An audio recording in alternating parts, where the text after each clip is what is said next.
Hello, so I want to do a video of the Marathon PlayStation 5 settings, just quickly, if you happen to be interested of the settings that I think works pretty well. And also I want to talk a little bit about the latest patch that was just released.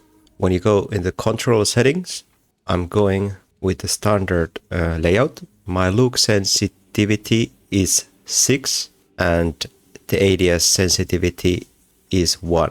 I've noticed that some players like to push this look sensitivity maybe to 9, for example, and then drop the ADS modifier lower. So when you then aim down sight, it gets a little bit slower. But depending on your preference, you can test it out. But I think these works pretty well. So they are consistent, the movement in ADS and on the hip fire. Then for me, the aim responsive curve, I've used classic. It works pretty well in my opinion.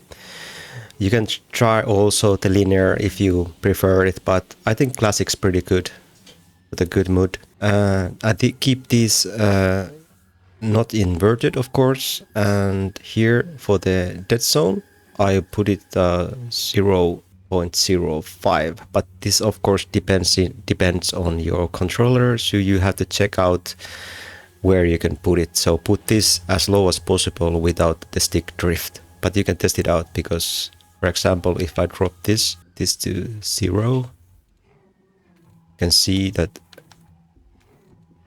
it starts to drift a bit like this. So basically then just put this 0.5. I think it works pretty well for me, at least. Auto looks, this is off. Vibration, you can put this off if it bothers you. I don't notice that it vibrates that much, so it's still on. I keep this as a default, double press delay, and don't swap these. I mostly use the default options, but I swap the jump. I like to jump with L1. And then I think the technical ability to X, so I swap these two. It works like a little bit bumper jumper way, so it's pretty good in my opinion, but it depends of course on your preference. And then in the video settings, I put the field of view to 100. You can put it also in maybe a little bit higher if you prefer it, but of course it affects the zoom. Brightness, you can check also the brightness a little bit higher, so you can get a little bit visibility. Depends on your monitor, of course. This I don't touch. I keep the AMD FSR. I take off the motion blur because I want the image to be more clear and not extra, so it's more with the clarity.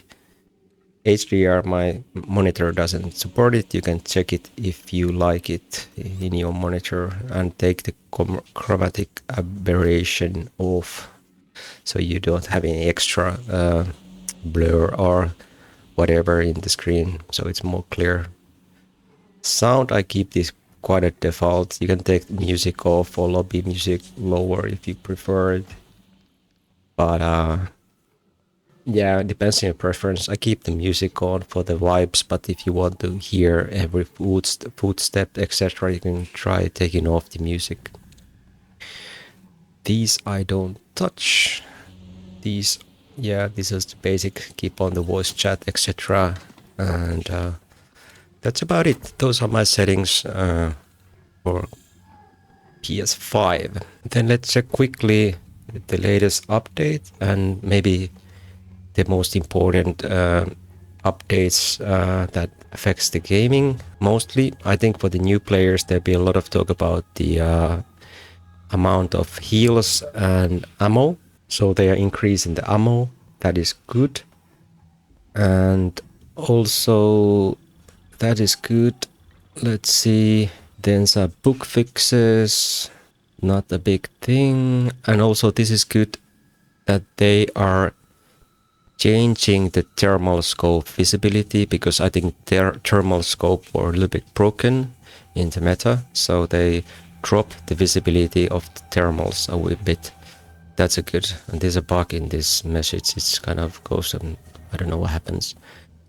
There's some Rook fixes for the different kind of things. I haven't played Rook at all, so I don't know all the what's annoying about these.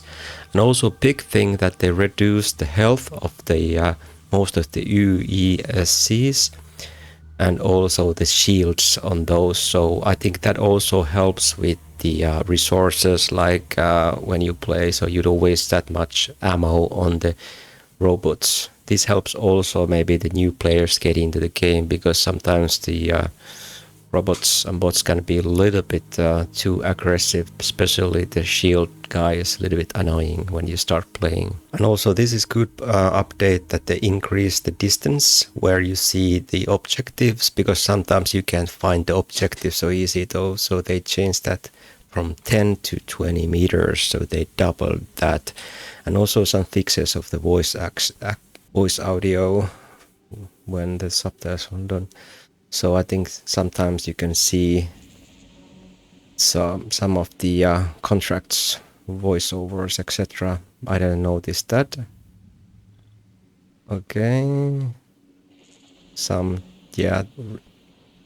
So they made some of the beginning game things a little bit easier, so they're not so frustrating. There's some changes to the outpost. I haven't played it that too much, but some kind of switches accessing the broken wing.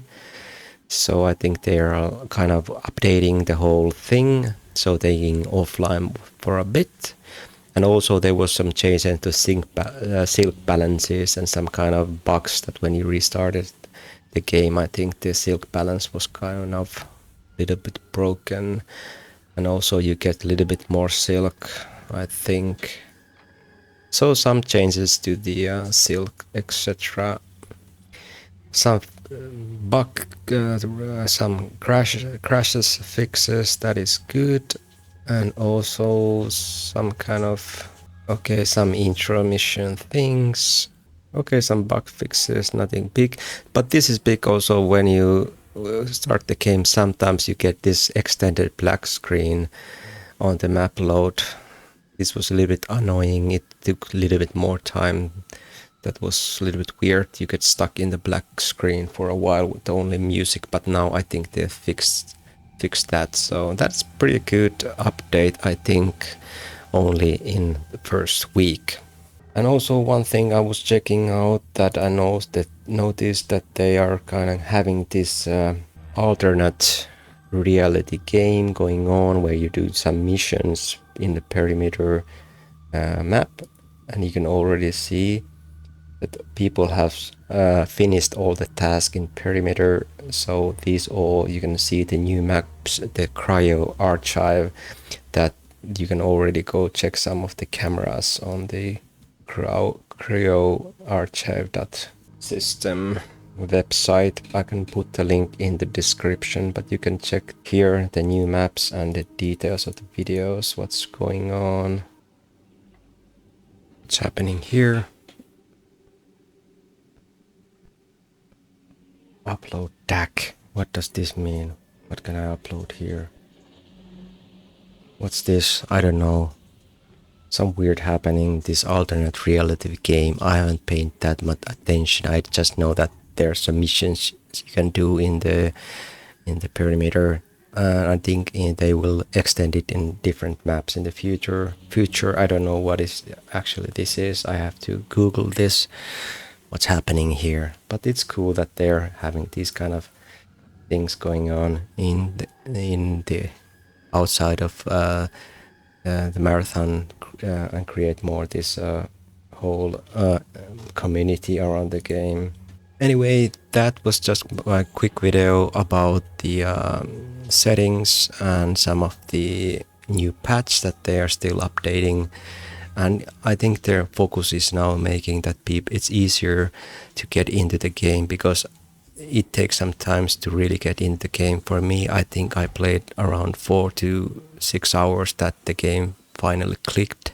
So this game takes some time to get into. So if you just new in the game and you're a little bit frustrated, just keep playing. I promise it's a really good game when you get into it.